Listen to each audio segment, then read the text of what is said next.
את נושא היהודי שמציל יהודי לא רבים מאיתנו מכירים. כדאי לצפות בכתבה הבאה.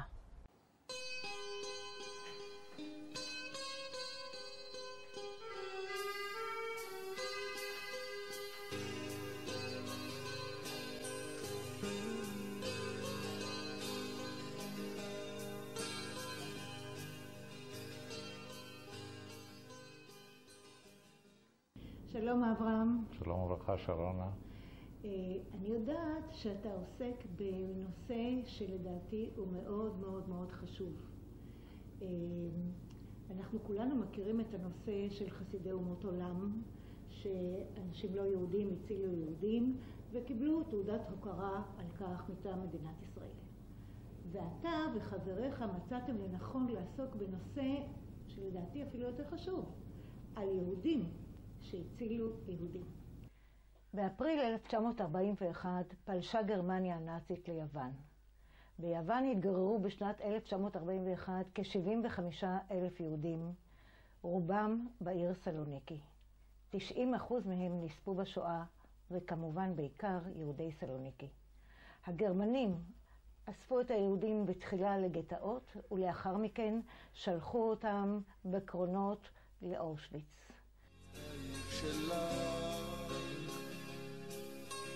יום יפה לדור בנהר. למה דווקא הנושא של יוון היה קרוב ללבך? בגלל הרקע שלי. אני בעצם נולדתי לזוג הורים שהם עלו לארץ בשנת 36.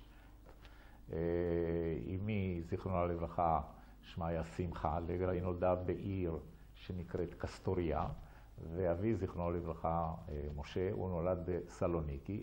ואז הקימו במושב צור משה את חומה ומגדל, עד 3 אחים.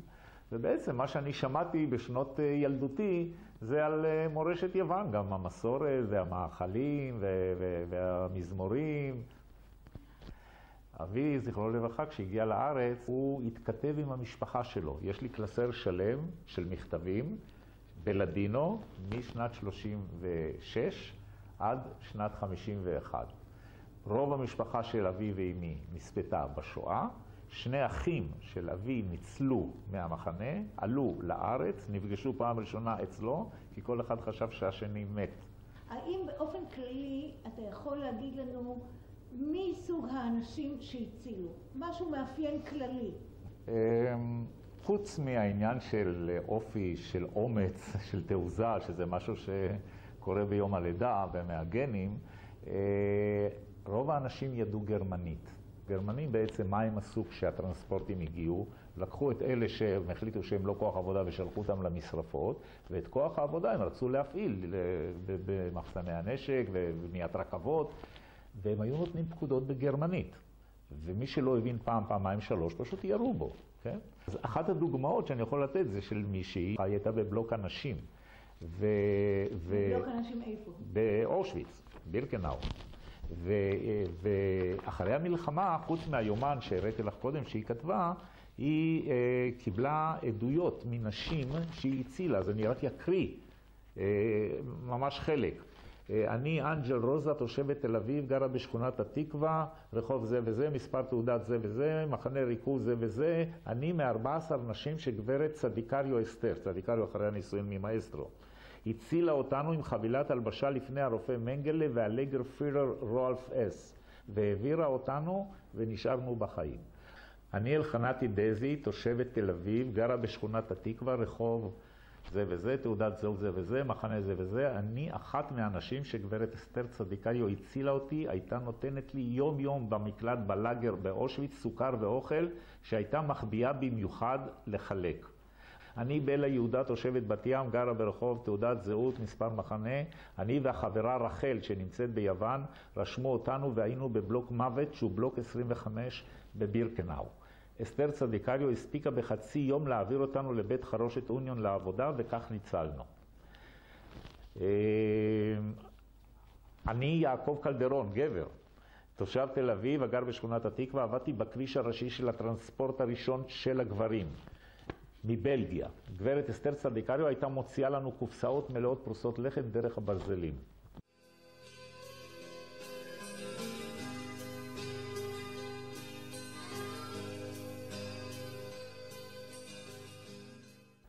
אז המציל הראשון שאני עסקתי בהכרה שלו, יעקב ג'קיטו מאסטרו, הוא, בזכות הגרמנית שלו, בחרו בו לעבוד במבנה הראשון ששם נקלטו האנשים. שם הייתה הכרטסת שמשם כל יום שלחו את האנשים לעבודה. כל יום היו אומרים לכל אחד לאן הוא הולך. עכשיו, היו אנשים מאוד חזקים שיכלו לעשות עבודות קשות וגם שרדו. היו אנשים שאחרי יומיים, 3-5 בעבודה קשה כבר לא יכלו לעבוד, הם היו באים אליו, הוא היה מחליף. לוקח את החזקים לעבודה קשה, כי הם הצליחו לשרוד, ולוקח את החלשים למקום יותר נוח, וחלק מהעדויות זה של אנשים שכבר שרדו. יום אביב, ריחות לילך, בין חורבות העיר שלך, יום יפה לדור בנהר. הבנתי שלאחרונה אתם מפיקים סרט דוקומנטרי להעלות את גבורתם של היהודים שהצילו יהודים. מה מטרת הסרט? אוקיי. במשפט אחד, המטרה של הסרט היא להוכיח לעולם כולו, גם לא היהודי, אבל גם לכל היהודים, שהמשפט שהגרמנים שתלו במוחם של כל תושבי העולם מאז ועד היום, שכאילו היהודים הלכו אל מחנות ההשמדה כצאן לטבח. כלומר, אמרו להם, תלכו ימינה, הלכו ימינה, תשכבו, תעמדו מול קיר, כאילו היו מאוד פסיביים. אז כמובן שבסיטואציה שהם עמדו מול כלבים נובחים וטורפים ומול גדרות חשמליים ומול מקלעים, ברור שאי אפשר לעשות מעשה גבורה, למרות שהרבה פרטיזנים וגם הרבה אנשים אחרים, בעיקר בפיצוץ הקרמטוריום המפורסם שהוא היה תוצר של התארגנות של יהודי יוון, נהרגו גרמנים. אבל היו כאלה שאמרו, אני לא רוצה להרוג גרמנים, אני רוצה להציל יהודים. ולכן בתוך כל התהליך הזה, המטרה של הסרט היא להגיד לעולם, היהודים לא הלכו כצאן לטבח, הם נלחמו והם הצילו, ולא רק את עצמם, אלא גם את האחרים. כלומר, סיכנו את חייהם. והיו כאלה, כמו הרוקח אהרון רוזה, שתפסו אותו עוזר, ובעצם הוא קיבל 300 מלכות, ואחרי 20 יום נפח את משפטו. ואחרי 20 יום נוספים נפתחו המחנות, אבל הוא כבר לא היה בין החיים. זאת אומרת, הוא הציל המון אנשים ולא שרד. הרבה מהם מהשורדים נלחמו במלחמות ישראל, החל ממלחמת העצמאות. אומרים שכמעט 40-50% של צה"ל אז היו שורדי שואה, או ניצולי שואה, שורדי שואה, כן? ולכן מדינת ישראל חבה למשפחות האלה חוב גדול, וכל הילדים והנכדים, יש הרבה עדויות של אנשים שאומרים, בזכותו אני חי, אבל יש לי ילדים ונכדים ונינים. זאת אומרת, בעצם ההצלה של כמה עשרות או כמה מאות, הביאה עכשיו לזה שיש לנו בארץ כבר עשרות אלפים, בזכות ההצלה הזו. תודה רבה אברהם, בזכותך הכרתי את יהדות יוון, שכמעט לא ידעתי עליה שום דבר.